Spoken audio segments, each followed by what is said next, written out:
hits. You took quite some hits. Do you know where you are?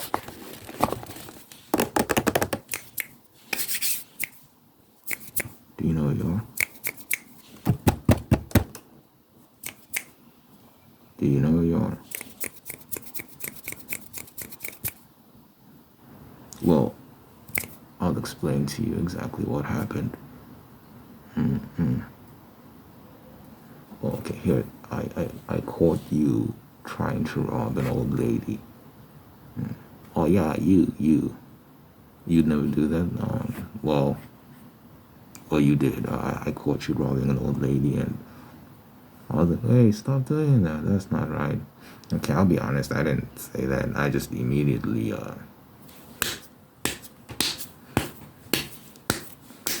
yeah, I put them hands on you.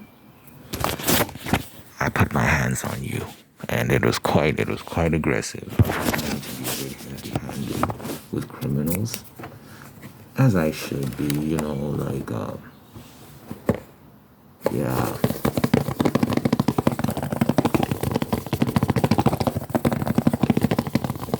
What am I doing? Oh, this is sound therapy. It's just your head is a bit all over the place right now. This is known to, yeah, just focus you and get you into an equilibrium. So I'm just gonna be trying to relax so you can be a bit on edge. You know, you've just been beaten within an inch of your life, and now there's a strange man at the mosque looking at you. So I just want to relax you.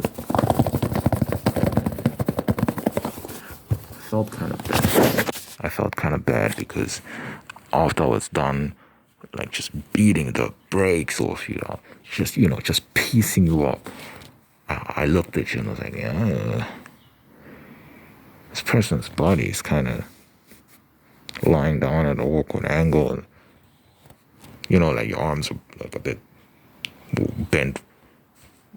Yeah, you're bent in weird angles, and your legs as well, and your blood all over your face, and you were moaning, and I was like, I might have done a bit too much, you know. I might have gone a bit overboard again. Last time I put a guy in a hospital, and he had to eat through a straw for 2 months. I visited him every day. Those entire 2 months I visited him. Yeah, I'd visit. I even put flowers once. I even met his mom. She saw me and got upset, so I had to put hands on her as well. She's old, so when she tripped and twisted her ankle on the way down, it wasn't my fault. She's just very fragile. I broke her cheekbone, bro. I was like, yo, because she was running at me, and I was like, yo, chill. And then when she twisted her ankle on the way down, the cheekbone was my fault. But, you know, she's old, so it's like, you know, the nurses are yelling at me because, you know, it's not the first time I've been there hospitalizing a criminal. I've hospitalized many criminals, so I'm kind of like known. I always pop up with my mask, like no one knows who I actually am. It's just a thing, you know. It's just accepted. Like, okay, he's gonna bring some criminals in here. So it's kind of like accepted because on the one hand, it's like you shouldn't be doing it, but on the other hand, we don't like criminals, and you're kind of cleaning up the streets, and people are scared and staying inside. So crime has gone down significantly. But it's a bit of a contentious matter because some people are saying, like, I'm too heavy-handed and the brutality is insane and these are still human beings and yada yada. You know, all this is they love criminals, some of these people. They just have such a big heart for the criminals. I'm like, no, let me throw hands. But I get it. I could go easier. So when when I knocked out that grandma, that old lady, the criminal's mom, I did get quite a bit backlash. It was bad. It was bad. Even the police joined in. I almost went to jail. They were like, come on, bro, it was a bit much. Even for you, she's an old lady. Like, you didn't have to do it like that. I was like, guys, she came at me. I was like, yo, I came in, like, wanted to see the guy beat up, you know. She's eating through a straw. I thought maybe he doesn't have anyone to talk to. He's lonely. I come to, I see this old woman, like, oh, his mom? He has a mom? Huh.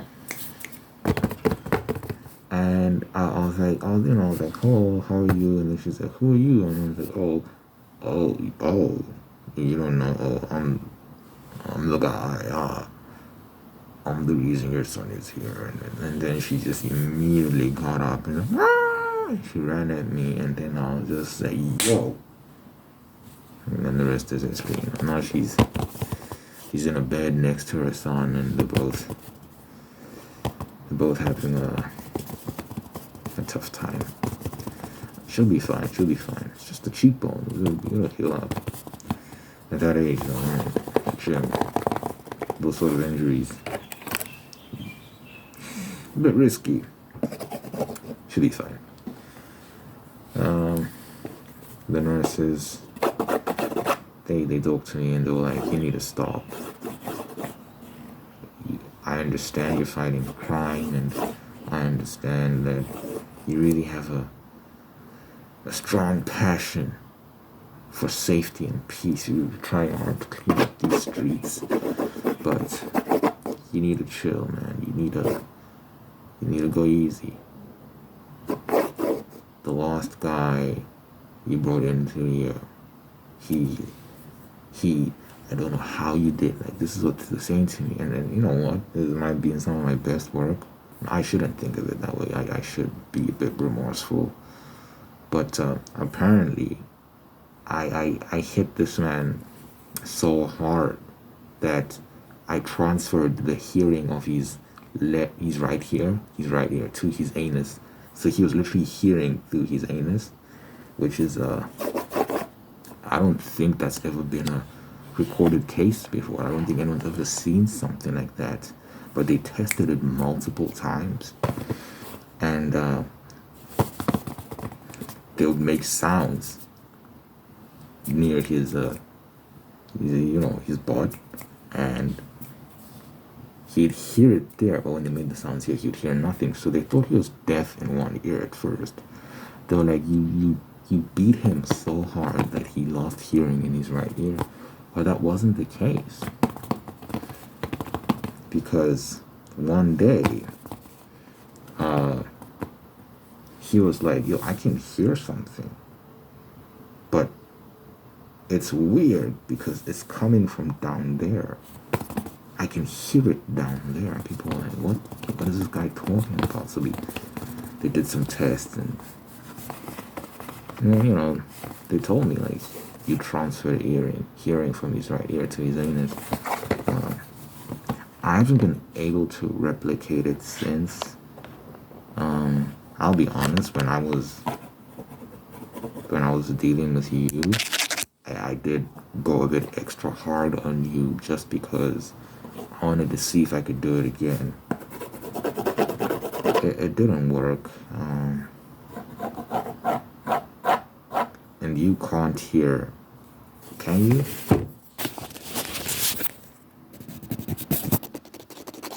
Oh, you can? You can, okay. Okay, you can still hear. That's a blessing. You're really resilient here, you know. Because I punched you hard this side. I punched you real hard. You don't want to look at any mirrors.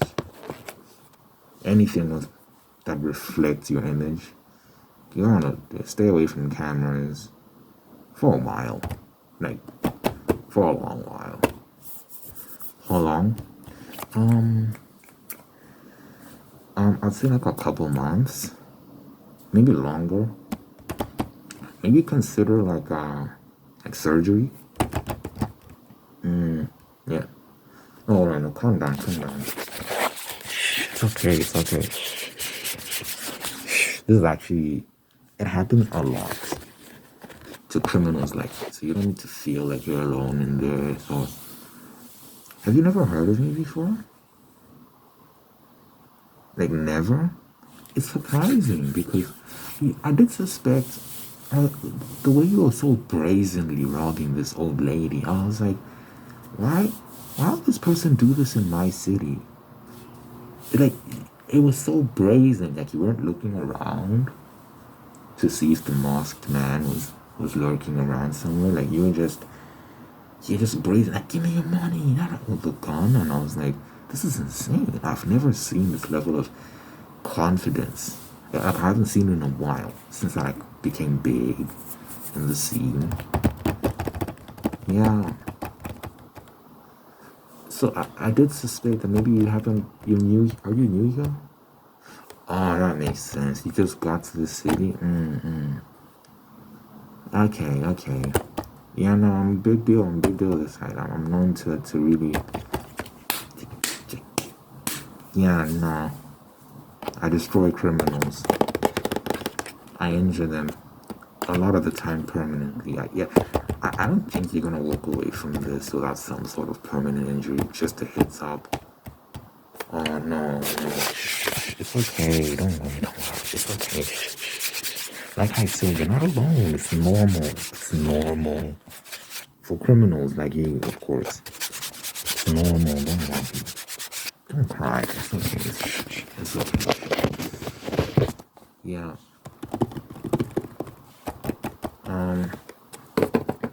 But you know what? Here's the upside. There's always an upside. There's always a silver lining to stuff like this. You're probably never gonna commit another crime again, are you? At least not in this city. Yeah, I don't know other cities. I hear about the heroes in these other cities, and I'm like, y'all need to do a better job. Those criminals are brazen. It's not working. Have you heard about Gotham City? Batman puts these guys in jail, and they just keep coming out. They just keep. I don't understand why.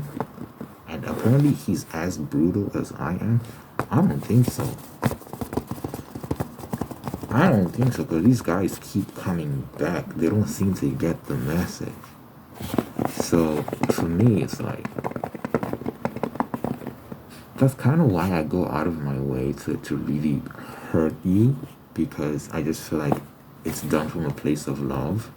If I hurt you bad enough, in your mind, you're going to be like, oh my God, this is very painful. I don't want to go through this ever again. So I want to sit down with Batman one of these days and really like pick his brain on these methods and really help him. I just want to like help him understand why his methods aren't working. I want to understand what he's doing so that I can then diagnose the issue. I have my suspicions, you know. This will sound a bit dark, but I feel like sometimes some of the guys he fights, he should just. I've had situations, you know, you're a normal burglar, street dog, nothing to write home about, you know. When I'm meeting up with other superheroes, I won't tell them about situations like this. Well, I do because I care about you guys. I'll tell them like, oh, I had this conversation with this one person I beat up and it was really inspiring, and I got to know about this person and yada yada yada. Like the old lady that I pieced up and broke her cheekbone. I told that story at the superhero bar. We have our own bar. We meet up and just talk. But you know, generally, the more important stories are usually the freaks with the superpowers, you know. And there was one situation where this freak was holding a bunch of people hostage in this bank, and they were threatening to blow up the place, and it was crazy. He's a terrorist. He's a terrorist. And, you know, someone else was in the area. I'm not the only superhero in this city, but I'm the most notable one. But they had some other guy in the area who was available, and they wanted like him to resolve the situation with minimal casualties, yada yada yada. Which of course, if we're talking about civilian casualties, that's great. That's 100% right. But if we're talking about the criminals, it's like I have no regard for the criminals. I'm not going in there like, oh no, I need to make sure the criminals are safe. Like, like I do care about you now that the job is done and I can look at you and speak to you. But when I'm in the zone, like when I'm just in crime fighting mode, like I'll be honest, the last thing on my mind is your safety. That's why I'm constantly bringing guys in here.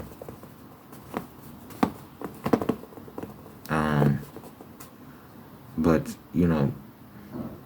with the situation with the freak in the bank holding the people hostage, he had his team. He's not working alone. He's got his little henchmen patrolling the area, keeping the hostages in check while he's kind of like giving his little crazy, unhinged speeches and whatnot, talking about how society has failed him, yada yada, just regular criminal stuff. And the homie that they sent in to resolve the situation, essentially he got killed, unfortunately. R.I.P. R.I.P. Grasshopper Man. His power is hopping around. He can like hop a lot, so he uses that to like, hop around, and he's quite stealthy. And he knows like martial arts, so he hops around and does martial arts. I'm like, bro, that's cute, but his whole thing is I don't use weapons. I believe in, just using my fist and not doing too much damage, which I'm the same. But the only reason I don't use guns and stuff is because these hands are very deadly by themselves. These are guns. These are guns, and you bear witness to that, and all the other criminals I've hospitalized bear witness to that. That he is nowhere near my level, so I'm like, bro, you need some sort of firearm. This is dangerous. These criminals are not playing. He didn't listen. He's dead. R.I.P. So then, they called me. I'm like, you should have called me first. He wouldn't be dead right now, but okay. So I went in there.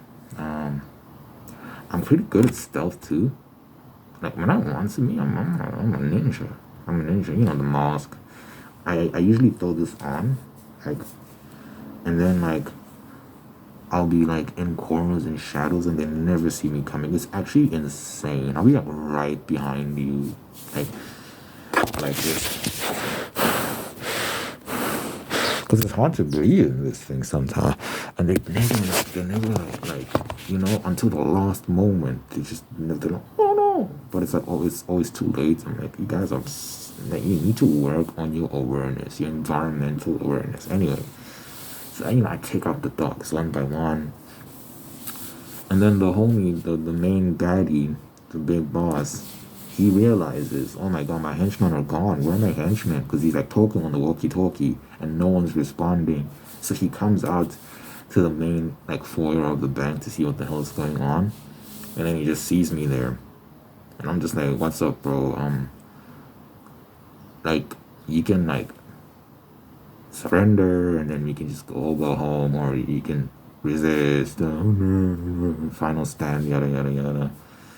And it's not gonna end well if you do that. So come on, let's just go, bro. So sometimes these guys have common sense and they understand. Oh, it's the last man. Let me not do this. It's not gonna end well. But most of the time they're quite dumb. So that's why they're criminals, right? So he challenges me and we get into a big fight. His whole thing was like flames and she's fire, I'm an arsonist, no, I'm insane, no. So I didn't want the the civilians to get hurt, so I had to like put an end to it quickly. So before he could like go crazy and start torching up the place, I just closed the distance, and I punched him. I punched him really hard, and he kind of gave this cry. I was like, damn.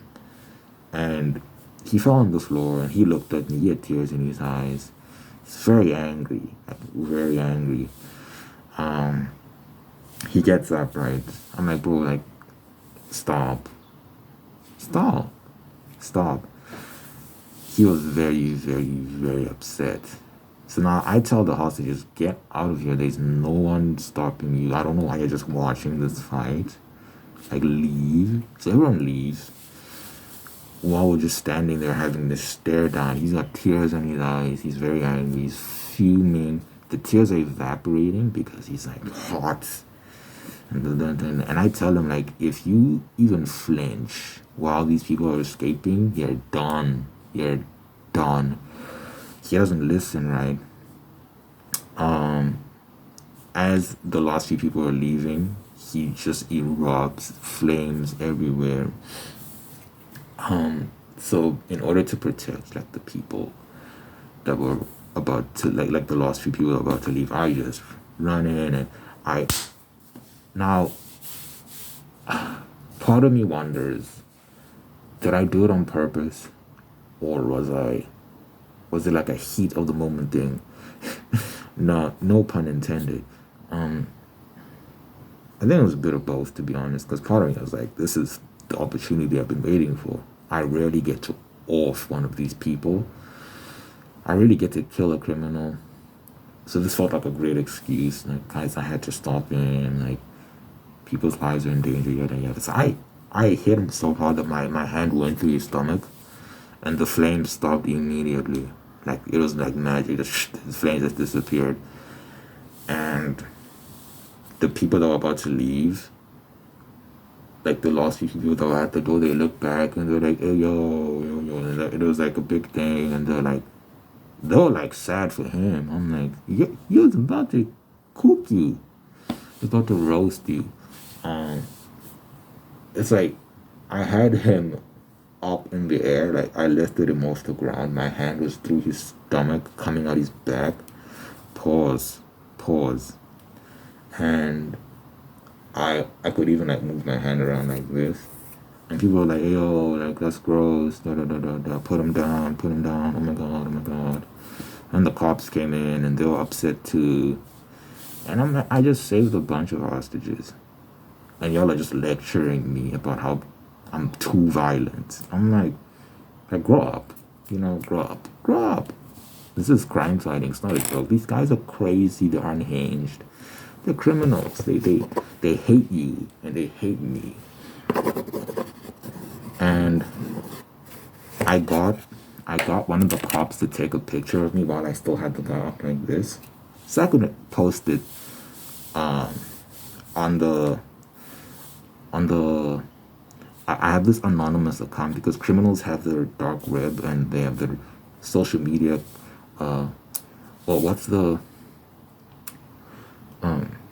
there's this social media app. It's called Crookbook.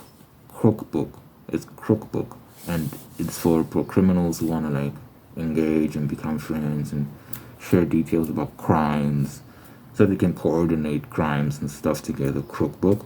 So I posted that photo of me with my hand through the guy's stomach, holding him up in the air.